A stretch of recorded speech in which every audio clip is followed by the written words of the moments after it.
The year 2000, I stumbled upon a story that actually happened or that was narrated at about the 1st century BC, around the time of the great kings. It was narrated by a great man, a great king, the wisest man that ever lived, and that's King Solomon. The story goes like this: that there was a small town, and a great king compassed the town. They besieged the town. And besiege is an old term for when an army surrounds a city, like what you can see there, with the aim of forcefully taking over the city or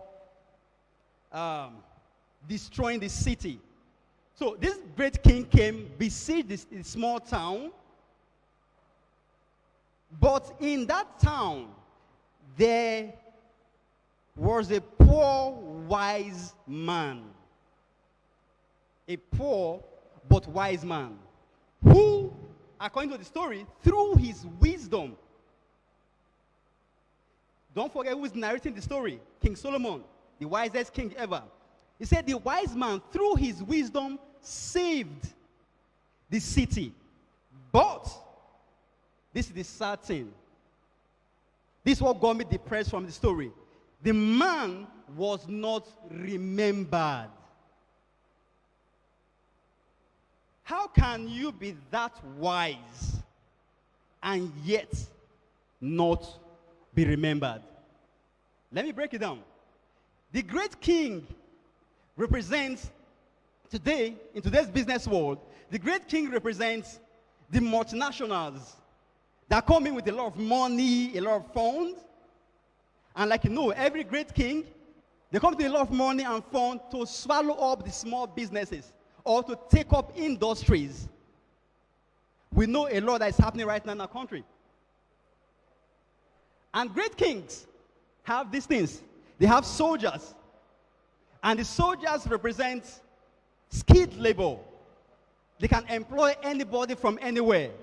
All they want is just the idea, and their team can execute the idea. They have arsenals, which represent equipment, tools, state-of-the-art production materials that they can use to execute whatever thing, idea they've taken, or any industry they want to take. Then lastly, they have the kingdom, which represents edifice. They have structures. While the small business guy is trying to run a small shop, they can buy a whole street. They have all it takes to run the business. Then, if such people are around, which actually they are around, what hope does the small businessman have?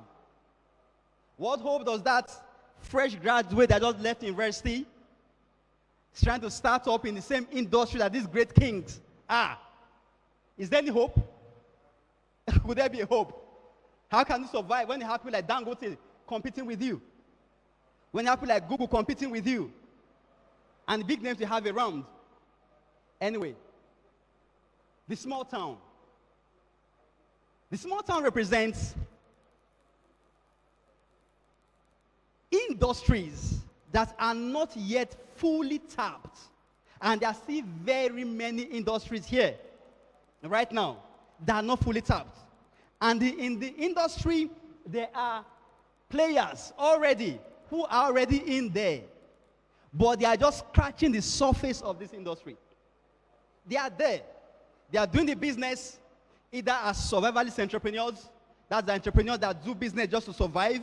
They do business just to pay the bills, not really to take over. So they are there. Good? So the poor wise man represents those guys.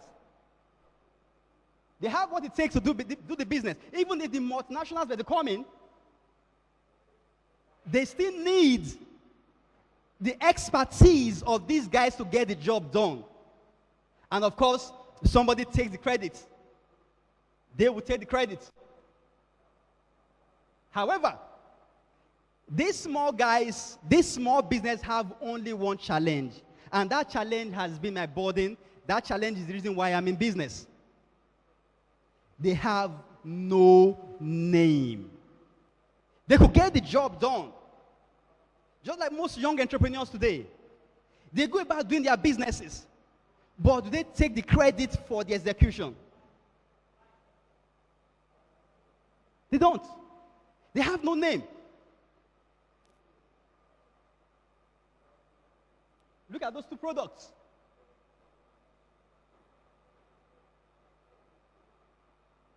No name.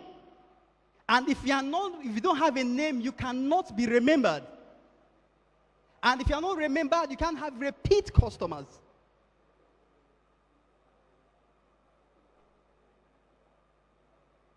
They are nameless. Professional excellence doesn't determine success in any way. You might be the best at what you do.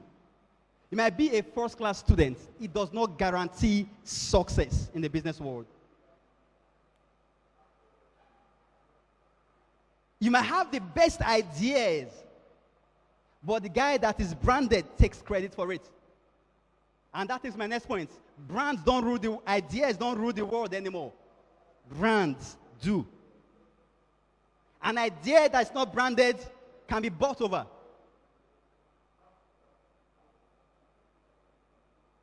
If you don't have a name, you cannot be remembered. So, let me go to my point. What's the importance of having a name? First and foremost, name provides narrative. And when I say name, I mean a brand, because a name is one of the major components of a brand. Name provides narrative. It helps people understand something that would have taken longer time to be explained. Names is a faster way to recall an event or an experience. For instance, when there was hurricane sometime, it was named what? Hurricane Katrina. So it explains all the experience that happened, all the things that happened in that period of time. Okay? Two, it's the quickest way to capture an idea. There are several brands that we know. Those brands are just ideas that were just captured. The idea remains anonymous until it is named. Third one, it is the key to establishing your business in the heart of your customer, business, product, or services in the heart of your customer. Because if they don't remember, they can't call you back for another transaction. And we know that the success of every business is in repeat customer. Customer that goes but comes back for more. So, how do you get people to remember you? How do you get people to remember you? Because I know there are members. Okay, someone will say, my business is registered. I have a name. But do they know your name? Don't forget that the poor wise man that was mentioned had a name. You can't tell me that he was a nameless man. He just didn't do the first thing. He didn't state his name. He was busy doing the job, getting the job done, but was too busy to state his name. That was his first mistake. And the mistake is being corrected today. When you hear all these musicians sing, the first thing they do is what? Call their name. Second one, he did not consolidate the name. What do I mean by consolidating the name? He didn't register the name in the heart of his clients or the people he was dealing with. Consolidating your name has to do with you restating your name and strategies that get your customers to remember your name. And you could do this through many different touch points. Social media, print a book. For instance, you have an idea. You can own the idea by placing your name on that idea. you have a business, an idea for a product, you can own that idea or that product by placing your name on it. For instance, you can write a book on that idea. You can create products, branded products from that idea, tangible or intangible products. Then lastly, always leave your name behind. How do you leave your name behind? Drop a card, a business card. Give a gift that has your name on it. Just ensure your name is on the decision maker's front or anybody you want to deal with. Either on his desk, his WhatsApp, on social media, but always leave your name behind. These are the key ways to get people to remember you. And these are just different parts of branding that you should look at as a business person. Campaigns, you need logo designs, you need packaging, naming, messaging, blah, blah, blah, blah, stuff like that. Okay, but that's not what I'm going to. So this is my story. And it's a very simple one. I was in Warri some years ago, and I met a young man in the front of a bank. I was coming out of the bank, he was going to the bank. I saw the guy, just like, very handsome looking guy. So I walked up to him. He was carrying a roll-up stand. I said, okay, for this guy to be carrying a roll-up stand, he must be somebody that understands seminars, programs, or things like that, or product activation. So I went to meet him. I said, okay, we are into brand management, and we sell branding materials, blah, blah, blah, blah, blah. Then I gave him my card. I didn't see the man. I didn't see him again. We didn't see until after about a year. I got a cold call. Got a call from the Blues. Hey, my name is. We met so place. Can we do business?